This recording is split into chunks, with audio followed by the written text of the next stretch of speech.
Halo Sobat Pseudo. Kembali lagi di podcast Pseudo Resfrak episode ke-10 Bareng aku Abel dan aku Manda. Nah, udah lama banget ya Bel, kita gak ketemu nih sama-sama Sobat Pseudo. Bener banget, gimana nih teman-teman? Kabarnya sehat-sehat semua kan pastinya? Semoga sehat selalu ya teman-teman. Nah, by the way nih Man, episode kali ini kita bakalan ditemenin sama siapa nih Man? Waduh, siapa ya Bel? Apa langsung aja nih kita spill aja kali ya? Boleh. Episode kali ini kita bakal ditemenin sama narasumber yang pastinya spesial banget Bel. Wah, keren banget ya. Nah, pastinya pembahasan kita pada hari ini juga pasti bakalan menarik banget nih Man. Apa tuh Bel kalau boleh tahu pembahasan kita pada podcast hari ini? Oke, jadi kita bakalan ngebahas tentang di balik layar peradilan semu. Oh, pas banget nih Bel buat teman-teman maba yang masih kepo dan ketinggalan ikut IMUT kemarin, pasti cocok banget sama topik ini nih. Kira-kira pada penasaran gak sih Bel? Narasumber kita ini punya cerita dan pengalaman apa aja ya terkait peradilan semu? Nah, pastinya dong, karena tema kita kali ini di balik layar moot court, pastinya mereka ini adalah orang-orang yang pastinya keren banget dan juga pernah ikut berbagai kompetisi peradilan semu nih Man. Pasti sangat insightful nih Bel. Duh, aku kok jadi keasikan ngobrol nih sama kamu. Mungkin langsung aja ya, karena aku yakin yang dengar kita juga udah gak sabar pengen tahu siapa narasumbernya. Langsung aja kita panggilin narasumber keren kita nih Bel. Halo Kak. Halo. Oke, mungkin karena udah hadir nih pada kesempatan yang spesial kali ini, mungkin bisa langsung perkenalan dulu nih Kak, dari Kakak. Oke, halo Abel dan Manda. Perkenalkan, nama aku Agnes Kristina Putri. Biasa aku dipanggil Agnes. Aku udah di staff Pseudo angkatan 2021. Halo Kak Agnes. Dan mungkin bisa langsung dilanjut nih sama kakak cantik di sebelah Kak Agnes. Oke, thank you. Halo semuanya. Kenalin, aku Latifah Ramadhani, biasa dipanggil Latifah. Aku staff Pseudo angkatan 2021 juga. Halo Kak Latifah. Halo Kak, mungkin karena udah perkenalan dan sebelum masuk ke pembahasan lebih lanjut tentang peradilan semu, aku mau tanya dulu nih Bel ke kakak-kakak keren ini, kira-kira kenal peradilan semu awalnya dari mana sih? Dan udah berapa kali kira-kira ikut peradilan semu? Mungkin bisa dijawab dari Kak Agnes terlebih dahulu ya. Oke, jadi awal mula aku tahu tentang peradilan semu itu dari IMUT. Jadi 2021 dulu aku sempat ikut IMUT. Dan dari IMUT itu aku benar-benar belajar banyak hal, dan juga bimpoku juga termasuk orang yang transfer knowledge. Jadi aku cukup banyak tahu sih tentang peradilan semu itu kayak apa, dan juga pseudo itu tentang apa. Dan dari IMUT itulah aku sangat-sangat tertarik buat belajar lebih lagi di NMCC. Kalau misalkan ditanya udah berapa kali, aku baru 1 kali ikut NMCC TRD 7, dan juga kebetulan tahun ini diamanai jadi manajer. Oke, keren banget. Berarti Kak Agnes ini udah pernah 1 kali ikut NMCC TRD dan juga pada tahun ini sebagai manajer di NMCC TRD juga. Oke, mungkin selanjutnya buat Kak Latifah nih Kak. Oke, kalau aku tahu dari peradilan semu itu sebenarnya dari maba juga. Waktu itu PPKMB itu kan ada UKM Expo ya. Dan itu suatu event gitu kayak ngenalin berbagai UKM organisasi. Salah satunya di situ ada Pseudo yang ngenalin peradilan semu. Nah, itulah pertama kali aku tahu lah mengenai peradilan semu ini. Tapi kalau mengenal lebih jauh lagi tuh sama sih kayak Agnes di IMUT. Kebetulan aku juga ikut IMUT dan pengen belajar lebih mendalam lagi. Akhirnya di tahun 2020 berapa sih, 2021 atau 2022 sih, 2022 itu aku ikut Bulak Sumur 5 yang diselenggarain sama UGM. Dan kebetulan sama juga dengan Agnes, tahun ini aku juga diminta untuk jadi manajer di Bulak Sumur 6 gitu.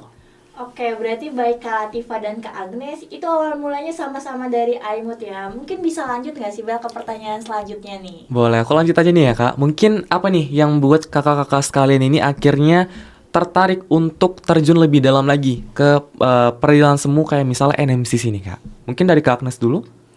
Oke, sebenarnya awal ketertarikan ya sama sih seperti yang aku udah katain tadi. Kalau misalkan awal ketertarikan aku berawal dari IMUT gitu.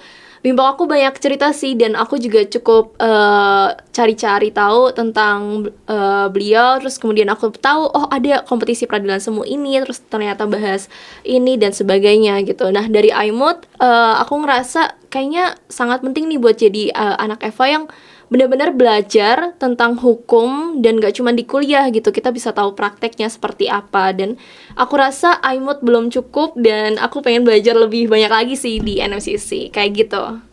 Oke, berarti balik lagi ya, awal mulanya dari iMod dan ngerasa masih belum cukup dari iMod. Iya. Mungkin buat teman-teman alumni iMod tahun ini yang masih penasaran nih sama kompetisi peradilan semu dan masih belum puas sama iMod, mungkin bisa lanjut NMCC kali ya, Kak. Bener banget nih. Oke, mungkin langsung lanjut aja nih ke Kak Latifah. Oke, sebenarnya sama dari iMod, cuman aku dengan alasan yang berbeda gitu. Aku waktu iMod, hal yang aku rasain tuh culture shock lah. Karena baru lulus SMA, terus diminta untuk pengetiman yang cukup lama, kemudian berkas yang cukup banyak. Aku pikir aku udah bertekad untuk tidak akan melakukan atau mengikuti kompetisi yang seperti ini lagi gitu. Tapi rasa-rasanya setelah aku kelar iMod justru ngerasa kosong banget nih. Akhirnya karena ngerasa kosong, ada waktu itu bimpok aku namanya Kak Andrea, dia ngajak belajar bareng. Aku akhirnya mau sama salah satu teman aku juga, kita akhirnya belajar bersama beberapa kakak abang yang lain. Nah di situ aku maksudnya itu pertama kali kenal perdata. Terus ada ajakan buat ikut Bulak Sumur. Karena memang sudah cukup lama kita belajar dan udah kenal sama orang-orangnya juga, akhirnya ya udahlah nyemplung aja sekalian di NMCC gitu.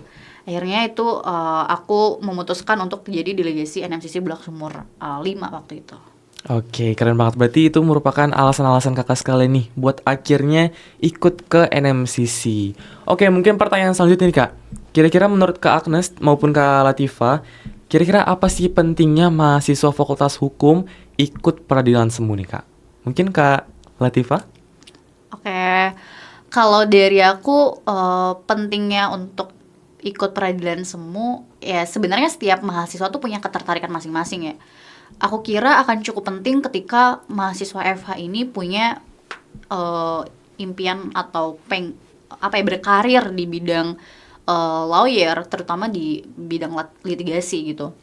Nah, aku juga punya suatu kemauan untuk menjadi seorang lawyer, terutama di bidang litigasi, dan aku pikir peradilan semu ini menjadi sebuah simulasi atau menjadi sebuah praktik yang kecil gitu sebelum kita nantinya akan berpraktik yang sesungguhnya. Karena ketertarikan itulah aku mencoba untuk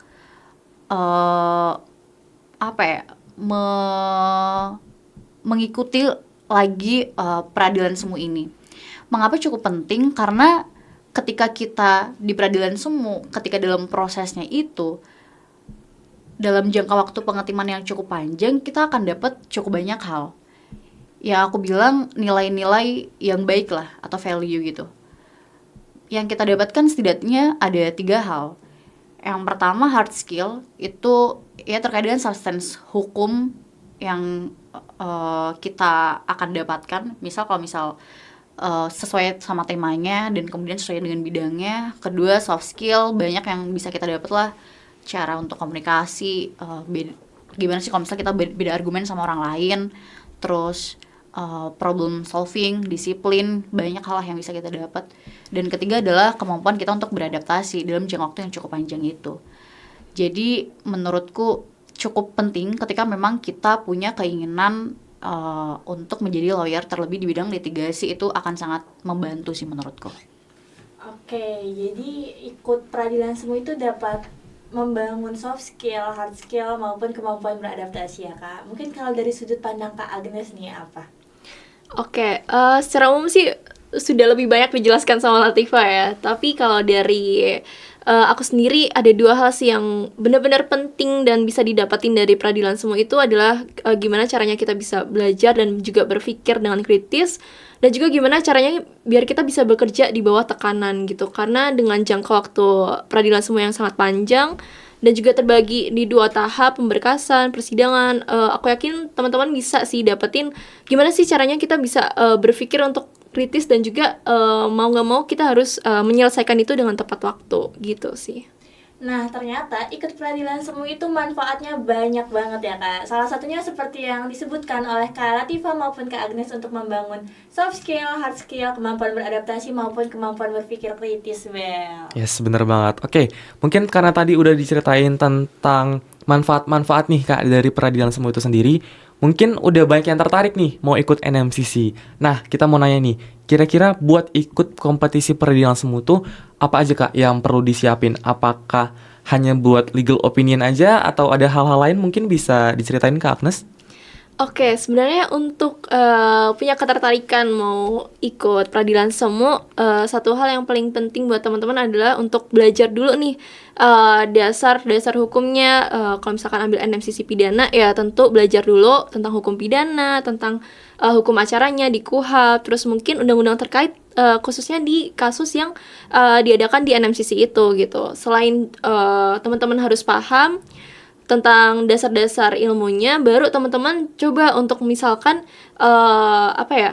cari tahu nih tentang kasus yang sedang hits ataupun beredar di Indonesia saat ini. Bisa juga teman-teman coba belajar dengan ya tadi nulis legal opinion, karena itu salah satu dari seleksi NMCC loh teman-teman gitu.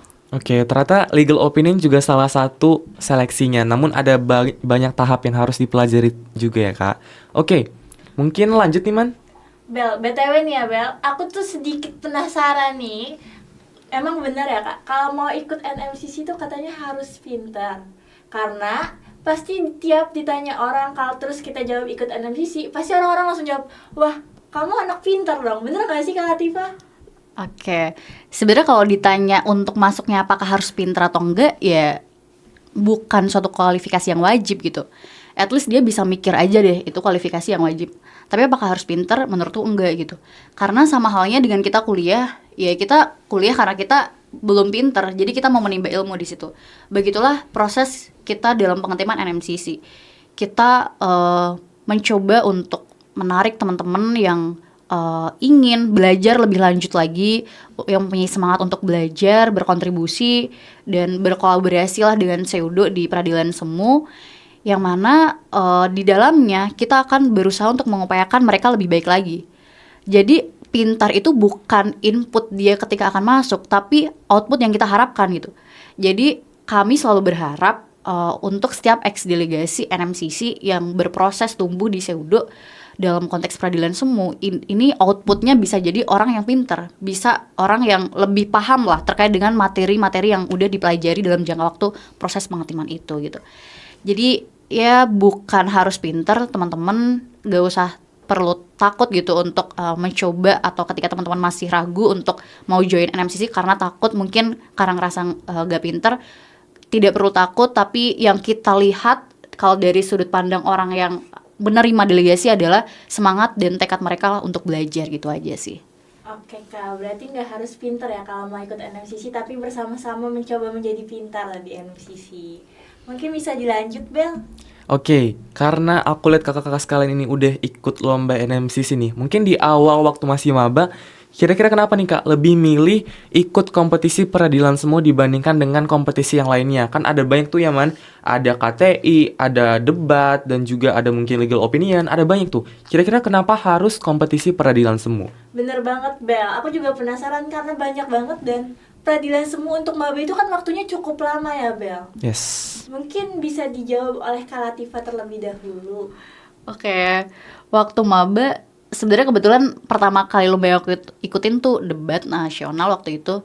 Tapi akhirnya kenapa juga memilih peradilan semu, selain background aku emang suka banget kompetisi, aku merasa banyak lah benefit. Sebenarnya setiap lomba tuh punya plus minusnya masing-masing dan punya ciri khas karakteristik masing-masing.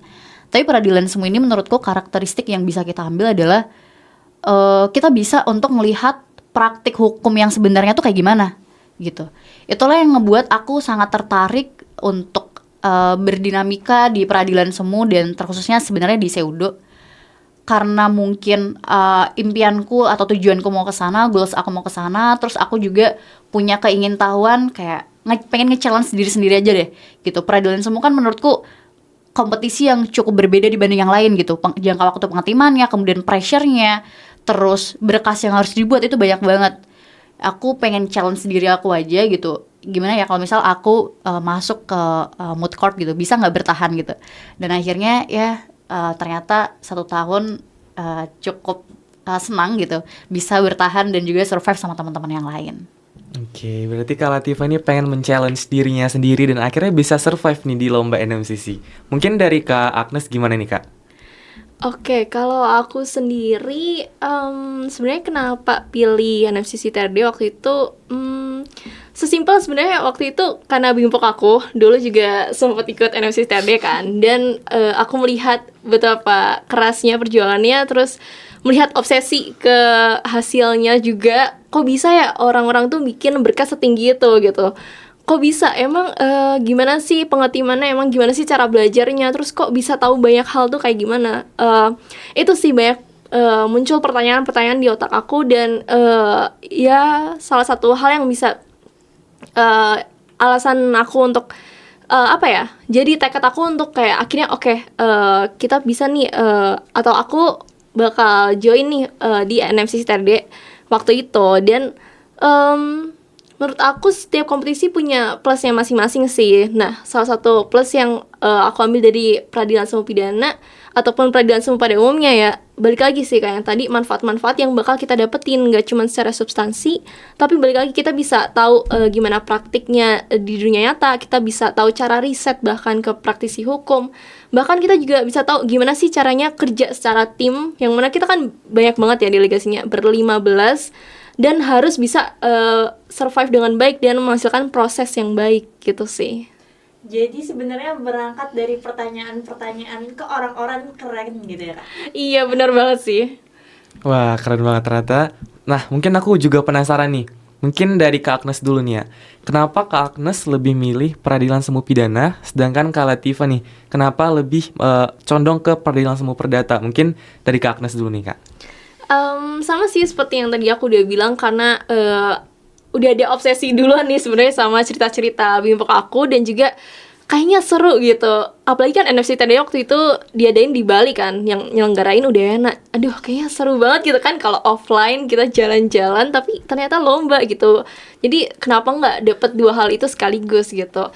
Dan kebetulan juga waktu aku diceritain tentang belajarnya kayak gimana, kasusnya seperti apa, kayaknya cukup menarik sih untuk aku kulik lebih dalam terkait NMCC pidana khususnya TRD sih.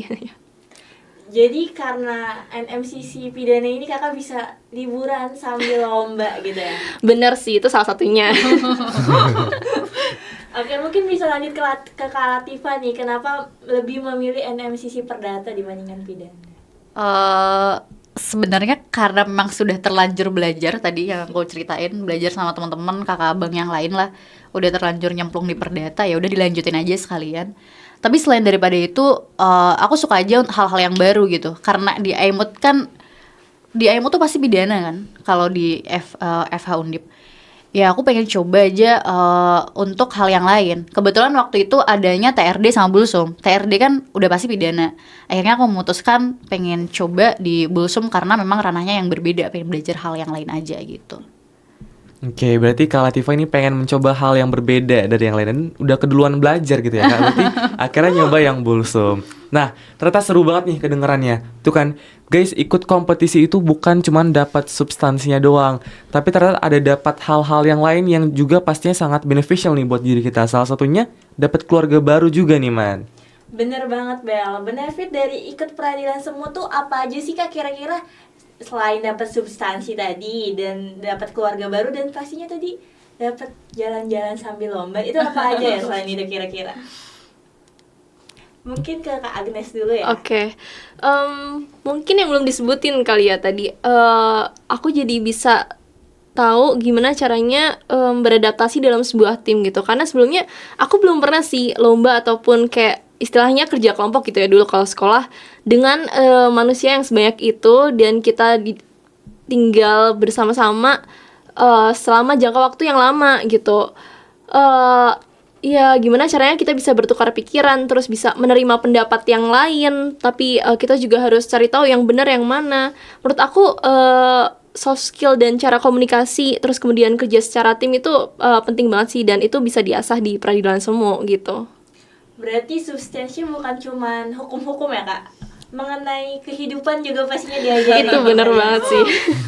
Oke, mungkin Kak Latifah nih, dari sudut pandang Kak Latifah gimana? Oke, mungkin udah dijelasin juga sama Agnes, tapi ada juga benefit yang bisa kita dapat. Ya, kita kan diajarin riset ke praktisi, jadi nggak cuman kita belajar komunikasi sama teman-teman tim, kita juga bakal diskusi dan juga tanya-tanya lebih lanjut ke praktisi hukum. Bahkan kalau misalnya di Siudo tuh kita ngadain risetnya secara offline. Kalau aku dulu di Bulsum tuh kita dibagi, ada yang ke Jogja, ada yang ke Jakarta. Kebetulan aku ke Jakarta dan aku ngerasa seneng banget bisa ketemu orang-orang pinter lah, kalau aku bilang. Orang-orang pinter yang apa ya, ketika mereka ngejawab atau problem solving mereka dalam menjawab kasus kita tuh kayak keren banget gitu. Itu yang menurut aku salah satu benefit dari kita ikut peradilan semu. Kita bakal belajar untuk cara riset, diskusi, bahkan kepada para praktisi, nggak cuma dalam ruang lingkup tim doang gitu.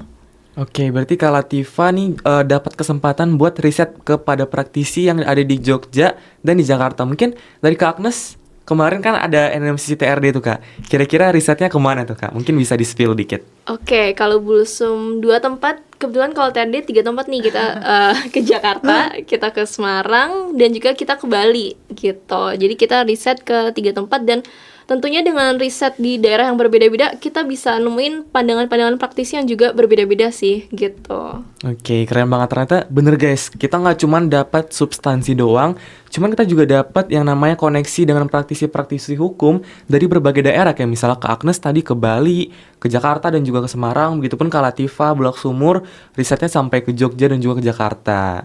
Bener banget Bel, karena koneksi itu cukup penting ya untuk kita. Lalu untuk pertanyaan selanjutnya nih Kak, aku sering dengar ya, kalau ikut peradilan semu tuh pasti bakal keganggu nih kuliahnya. Jam tidurnya lah, atau jam mainnya lah, jam bersosialisasinya lah. Nah, gimana sih tips and tricks dari kakak-kakak biar bisa survive dengan peradilan semu? Mungkin bisa dijawab sama Kak Latifah dulu ya. Oke.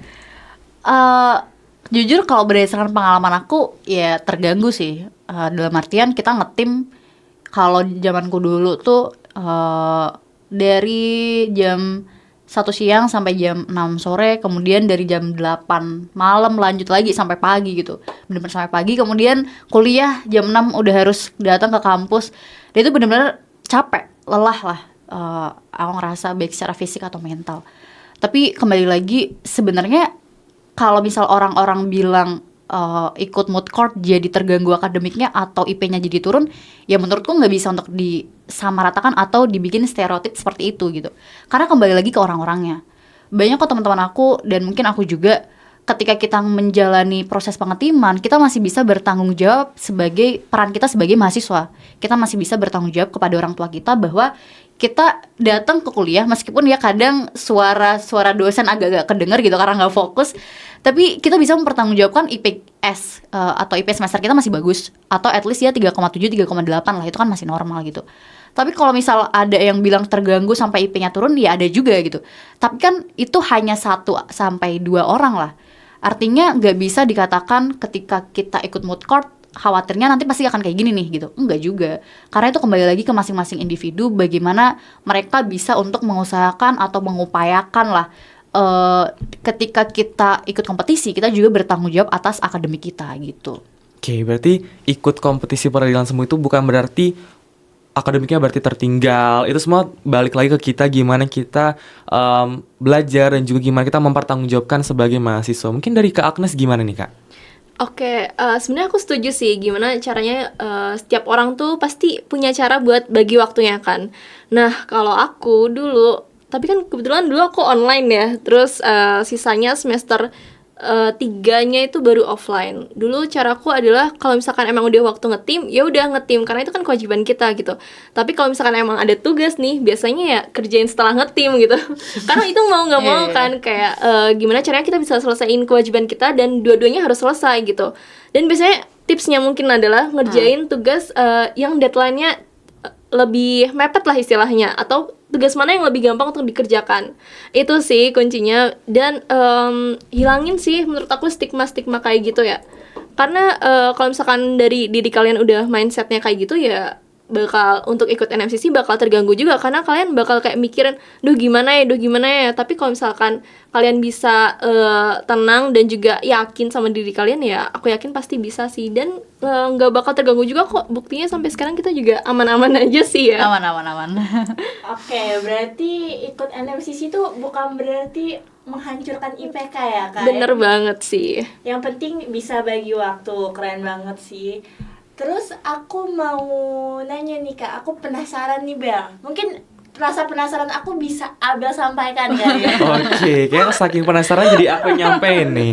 Nah, mungkin bisa kakak ceritain nih dari Kak Agnes kali ya, gimana jadi manajer ini di Peradilan Semu tuh gimana Kak perasaannya selama ini memimpin dan juga membersamai teman-teman dari delegasi dan kira-kira ada alasan khususnya nggak jadi manajer di NMCC khususnya pidana nih TRD? Oke, ini pertanyaan baru pertama kali nih ditanyain secara official gini kan. Sebenarnya kalau alasan sesimpel mungkin akhirnya aku memutuskan buat jadi manajer adalah kenapa enggak buat aku transferin ilmu-ilmu yang udah aku dapetin ke teman-teman yang lain sih gitu sih. Dan kebetulan juga aku percaya juga sama partner-partnerku dan aku yakin kita bisa membersamai di tim itu dan ya akhirnya kenapa enggak. Itu sih alasannya. Terus kalau misalkan tadi ditanya gimana rasanya, jujur rasanya campur aduk banget sih. Istilahnya kayak gado-gado gitu, campur aduk banget karena banyak banget ups and down-nya. Tapi aku sangat-sangat bersyukur sih dan jadi manajer bukan keputusan yang salah, termasuk keputusan terbaikku tahun ini dan aku benar-benar bisa punya pandangan yang baru sih. Dulu kalau aku jadi delegasi kan ya udah fokus nge-tim, fokus belajar, gimana berkas bagus, gimana sidangku bagus. Tapi ketika aku jadi manajer, pandanganku benar-benar luas. Gimana caranya tim ini bisa bekerja dengan baik, gimana caranya tim ini bisa berproses dengan baik, gimana caranya berkas kita bisa selesai tepat waktu, gimana caranya sidang kita bisa kreatif. Jadi manajer bisa bikin aku punya pandangan yang luas sih dan ya balik lagi sih kemauan yang belajar yang nggak pernah habis dari situ sih awal mulanya gitu. Oke, jadi setelah di official jadi manajer lo merasa kayak waduh banyak yang harus dilihat dari berbagai sisi. Iya bener banget sih. Oke, mungkin dari Kak Latifah gimana nih perasaannya setelah jadi manajer? Sebenarnya sama aja sih, rasanya ya kayak hidup lah gitu. Kita sering kali nemuin rasa sedih, seneng, kadang kesel gitu. Itulah yang aku juga rasain waktu jadi manajer. Jadi manajer tuh buka suatu pandangan aku lah. Ibaratnya kayak misal kita naik kapal, manajer tuh nahkodanya, sedangkan delegasi tuh penumpangnya gitu. Waktu aku jadi delegasi, aku cuma jadi penumpang karena aku fokus sama targetku doang.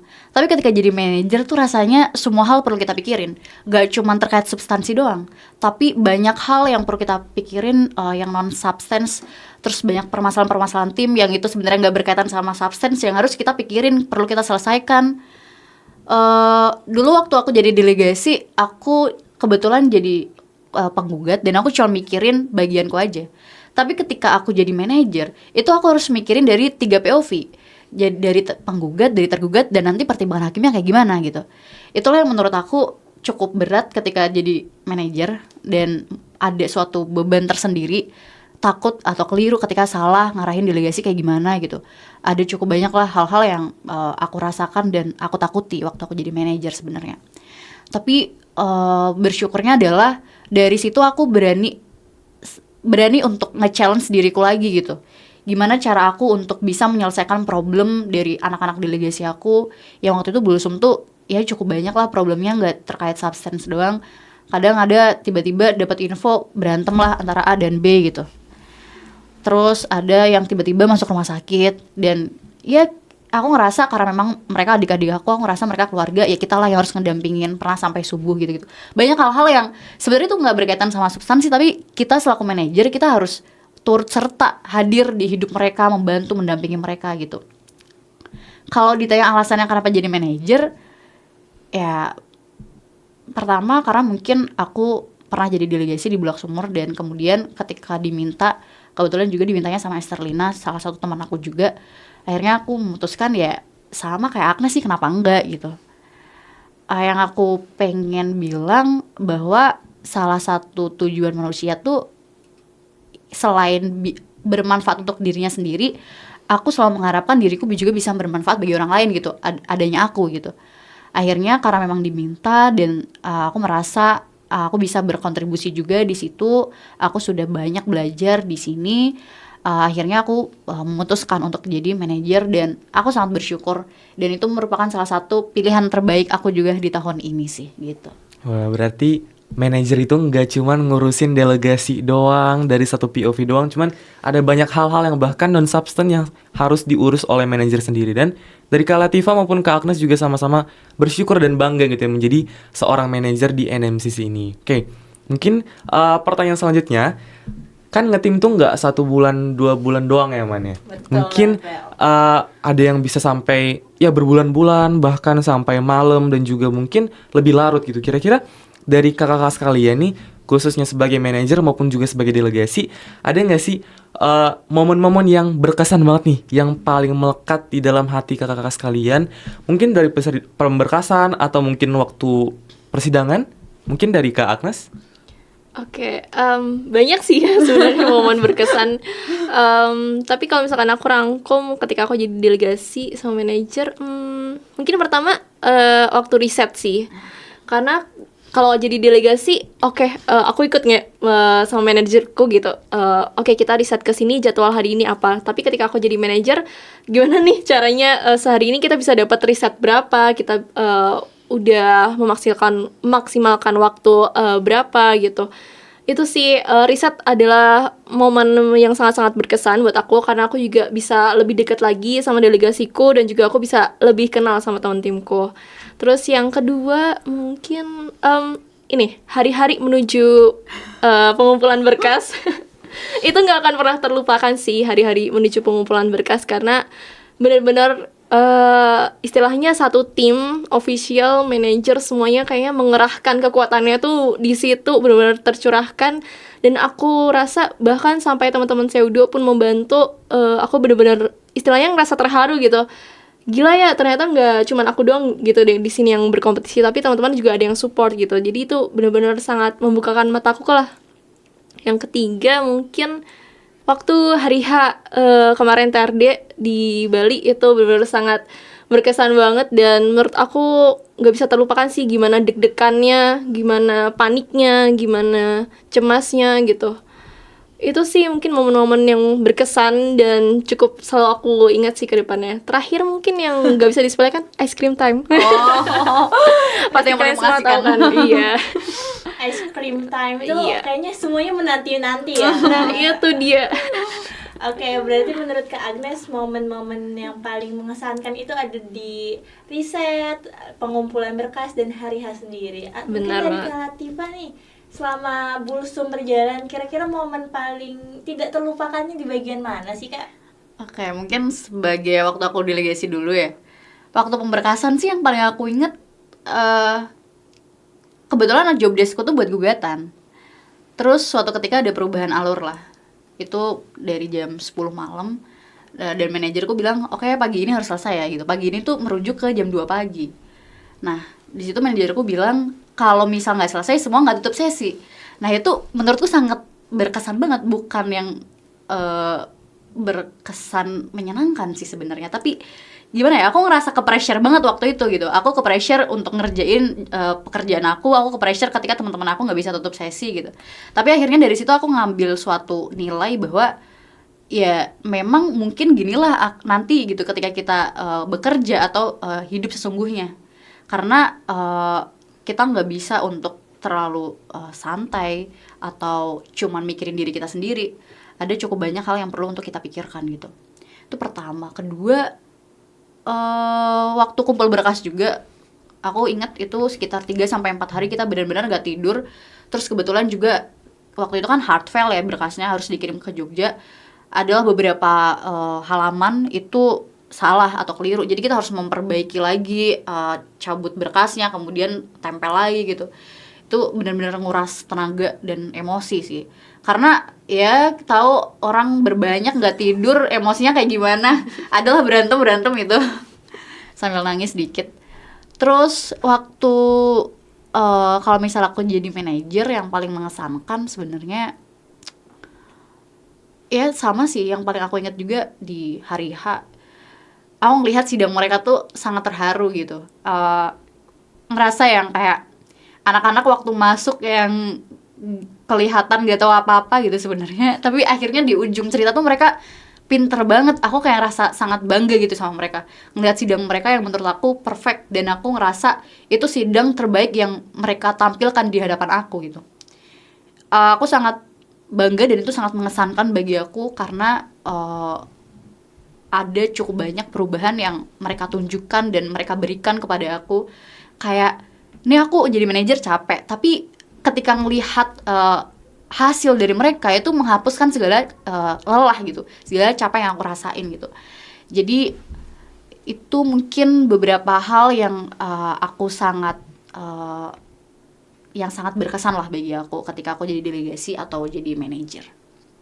Oke, berarti kedua baik Kak Agnes maupun Kak Latifah ini terharu gitu ya.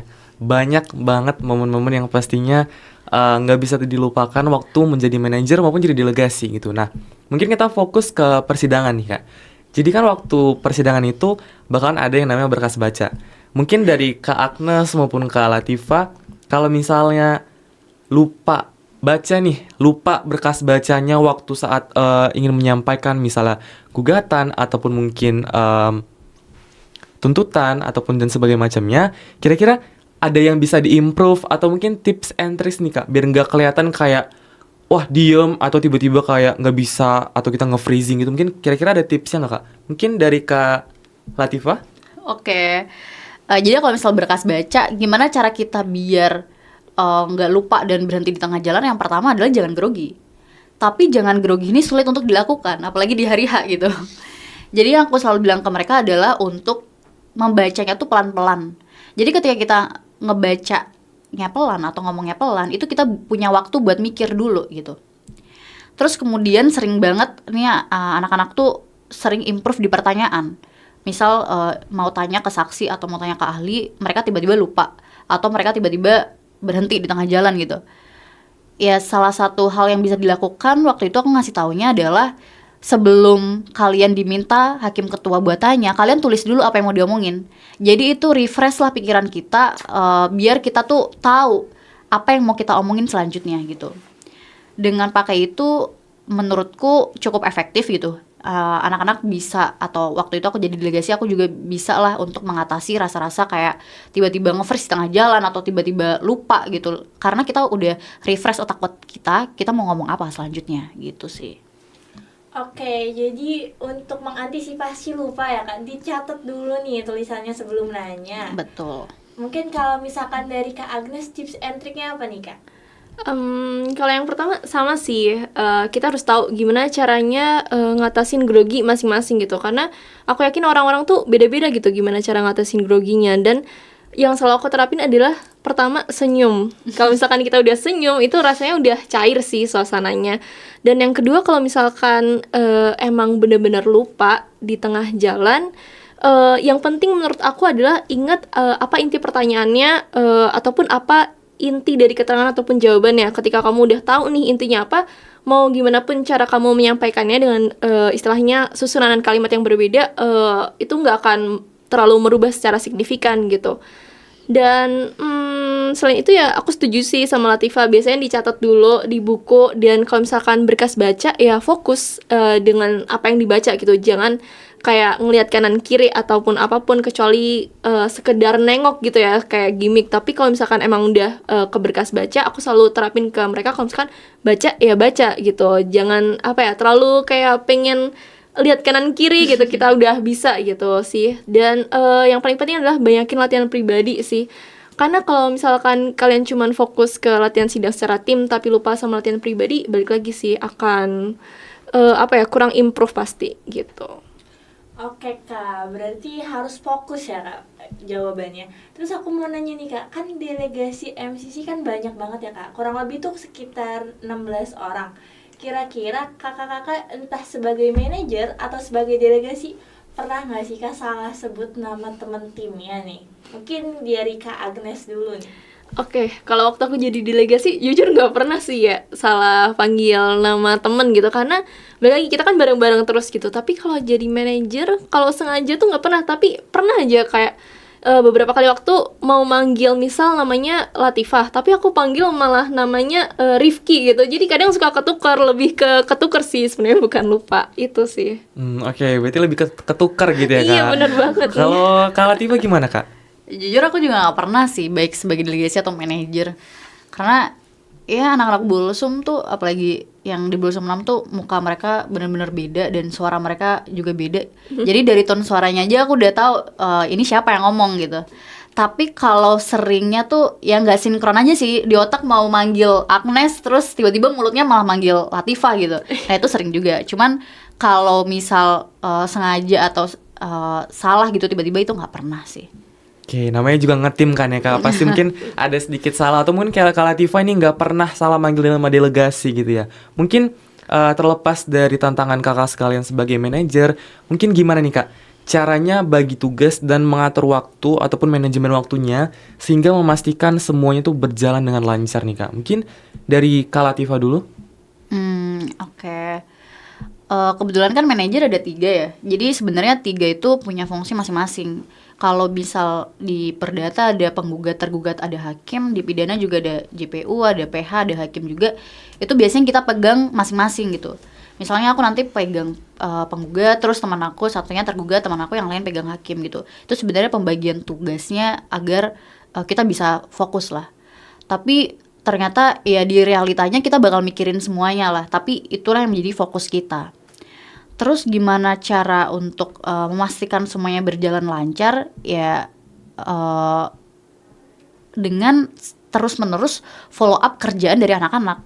Karena terkadang ada beberapa anak tuh yang mereka udah dikasih suatu pekerjaan, tapi memang pada dasarnya mereka entah lupa atau entah dengan tidak fokus, tidak teliti, mereka ya kerjaannya entah nggak bener atau ternyata nggak dikerjain atau dikerjain tapi nggak sesuai tepat waktunya gitu. Paling sering ya kita harus follow up, terus kemudian sering ke sekre untuk track berkas-berkas mereka udah dikerjain atau belum. Terus kalau misal mereka latihan sidang ya kita sering untuk mendampingi, untuk lihat bagaimana progres mereka gitu. Menurutku itu aja sih yang bisa untuk kita lakukan agar tugas dan juga fungsinya bisa berjalan dengan baik dan lancar. Oke Kak, jadi kuncinya adalah sering follow up, terus sering mendampingi dan on track terus ya. Sebisa mungkin harus sesuai track gitu. Kalau dari Kak Agnes gimana nih Kak? Kalau dari aku yang bisa aku ambil adalah, sebenarnya aku sepakat sih sama tadi Latifah. Satu yang bisa aku ambil adalah gimana caranya kita bisa berkomunikasi dan juga berkoordinasi dengan baik sih, baik itu dengan manajer, official team ataupun dengan delegasinya sendiri gitu. Karena pasti ada satu waktu gimana kita kayak tiba-tiba lost, yang satu udah jalan nih cepet, tapi yang satu ternyata belum tahu nih ada terbaru apa atau ada substansi yang ditambahkan apa. Jadi menurut aku adalah koordinasinya harus benar-benar bagus sih, baik itu antar satu delegasi ke yang lain dan juga delegasi ke manajernya gitu.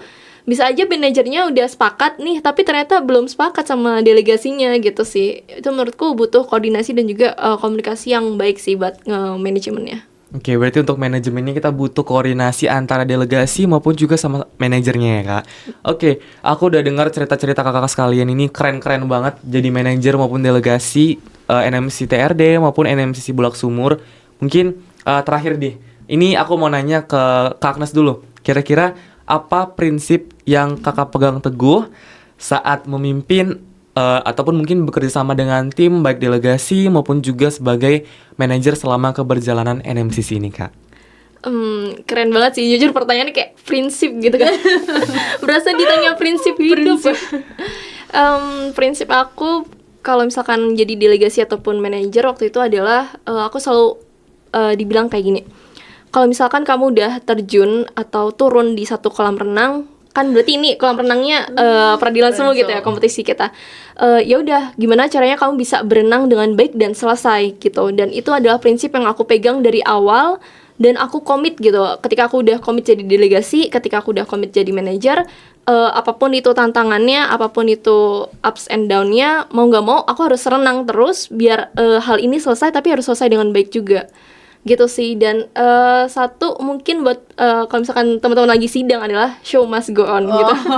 Iya kan, kita selalu dengar kayak gitu karena itu emang bener banget sih. Kalau misalkan pasti ada hal-hal yang terjadi mungkin di luar ekspektasi kita gitu, atau bahkan keadaan-keadaan yang kita nggak kita nggak bisa prediksi lah istilahnya. Tapi apapun itu ya coba tampilkan yang terbaik gitu. Ketika teman-teman udah tampilkan yang terbaik, aku yakin pasti itu pun akan dinilai dengan baik dan kalian tahu sendiri itu progres yang baik gitu. Keren banget ya prinsip hidup Kak Agnes nih dalam menjalani peradilan semu. Kayak tadi yang katanya kalau udah masuk kolam renang, berenang dengan baik. Benar banget. Kalau dari Kak Latifah sendiri prinsipnya kayak gimana nih Kak? Kalau boleh tahu. Yang pertama adalah menjalani segala sesuatu dengan ikhlas ya. Karena baik jadi delegasi atau mungkin terlebih jadi manajer gitu. Karena untuk jadi manajer ini ya kita harus tetap stay di sini terus dalam jangka waktu 8 bulan lah, atau bahkan sebelum itu sebagai manajer kita udah harus belajar dari awal gitu. Ada cukup banyak opportunity cost atau kesempatan yang mungkin gak bisa kita ambil karena kita harus fokus mendampingi delegasi, kita harus tetap stay di Semarang.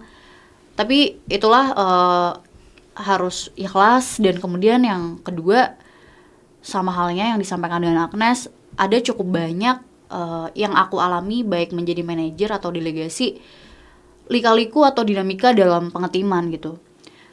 Kadang aku tuh pernah suatu ketika di pertengahan pemberkasan gitu, aku ngerasa burnout parah. Jadi waktu itu di samping sekre aku sering banget menyendiri karena capek banget. Aku menyendiri. Terus tiba-tiba ada salah satu teman aku datang lah. Akhirnya aku menanyakan, kita ngapain sih di sini gitu. Kayak tiba-tiba pertanyaan itu mau melontar gitu aja. Karena akan ada suatu masanya kita di pertengahan jalan tuh ngerasa kita nggak tahu tujuan kita tuh mau ngapain. Dan itulah yang aku rasakan baik menjadi delegasi atau bahkan waktu aku jadi manajer, aku ngapain sih sebenarnya gitu. Tapi karena memang aku sudah memutuskan untuk memulai, aku selalu percaya bahwa ketika Tuhan itu memberikan kita suatu pintu untuk kita masuk di situ, untuk kita melangkah, memulai di situ, Tuhan pasti akan ngebantu kita untuk keluar dari situ, untuk membantu kita menyelesaikan hal yang telah diberikan gitu. Akhirnya aku mencoba untuk survive di sana. Jadi yang bisa untuk kita ambil adalah yang pertama, kita harus ikhlas dalam menjalani segala sesuatu yang udah memang kita ambil. Kedua adalah menyelesaikan apa yang kita mulai gitu sih. Oke, mungkin agaknya aku terharu nih ya mendengar jawaban dari Kak Latifah maupun Kak Agnes. Ternyata keren-keren banget dan agak ternyata relate ya, karena kita mungkin sama-sama pernah berkecimpung juga di kompetisi peradilan semu. Mungkin belum sebesar dan belum semegah yang sudah dijalani Kak Agnes, Kak Latifah, tapi cukup relate dan cukup paham lah gitu perasaannya. Mungkin bisa dilanjut nih, Man. Bener banget Bel, sampai speechless ya tadi kita dengerinnya, kayak wah deep banget nih. Oke, karena gak kerasa ya Bel, udah lumayan lama nih kita ngobrol sama kakak-kakak cantik ini.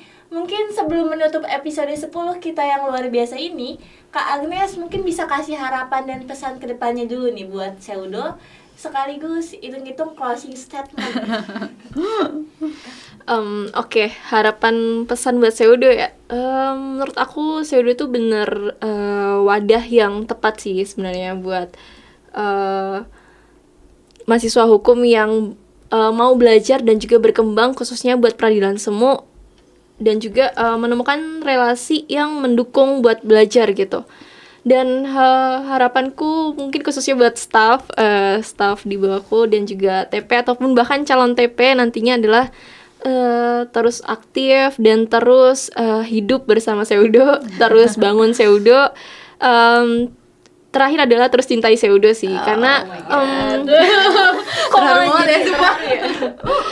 karena kalian harus ingat sih di mana awal kalian berada dan di mana awal kalian belajar. Itu benar-benar aku sadarin akhir tahun lalu, karena aku sadar kayak awal kali aku belajar adalah dari iMod, dan aku memutuskan untuk NMCC dan Pseudo, dan aku rasa Pseudo memang tempat yang tepat sih buat bertumbuh. Mungkin terakhir closing statement adalah NMCC harus dicoba at least 1 kali seumur hidup. Bener banget kan?